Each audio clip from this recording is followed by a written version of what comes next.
Kilala mo ba siya? Mona Sulaiman. Si Mona Sulaiman ay isang Filipina sprinter at diniklarang Asia's fastest woman bago pa nakilala si Lydia De Vega. Lumahok at nakilala sa mga Asian Games at Olympics.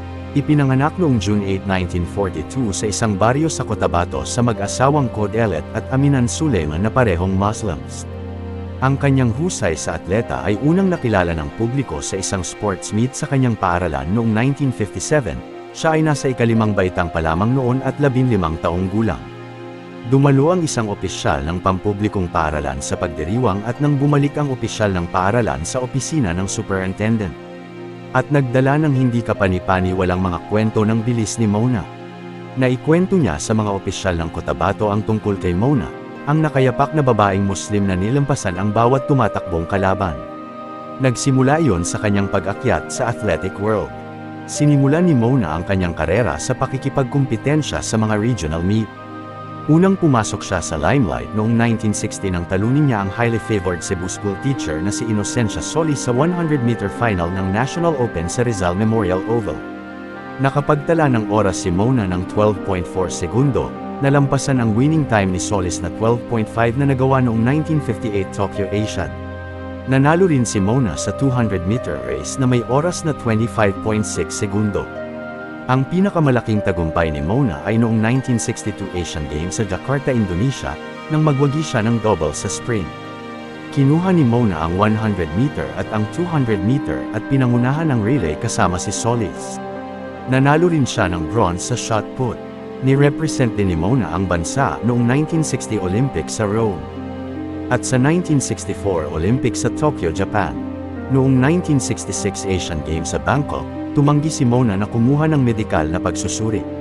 Sinasabing ito ay salungat sa kanyang mga paniniwalang Muslim.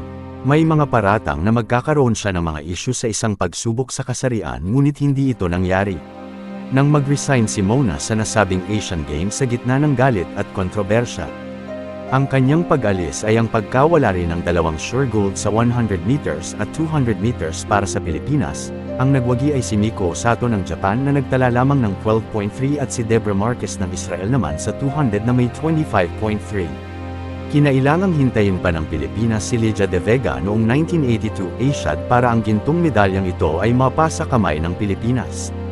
Si Mona Sulaiman, isang management graduate ng Far Eastern University. Nagretiro mula sa paglalaro at nagtrabaho sa pribadong sektor hanggang 1990s at siya ay tinanggap ng Philippine Sports Commission bilang konsultan para sa pambansang koponan. Ang kanyang pagiging sikat sa atleta ay biglang natapos. Sa loob ng maraming dekada, paglabas niya sa Rizal Memorial Track Oval. Ang mga tao ay humaharap sa kanya habang sila ay nakaharap sa dating pinakamabilis na babae sa Asia. Si Mona, sa kabila ng kanyang katanyagan, ay tinatawag ang kanyang mga kaibigan na pare. Sa kabila ng matikas at mukhang lalaki, madali siyang makipag-usap palagi sa mga taong tumulong sa kanya. Noong Oktubre taong 2016, si Mona ay naiulat na nakakonfine sa wheelchair ay nagkaroon ng karamdaman. Siya ay namatay sa edad na 75 sa Maynila noong December 21, 2017.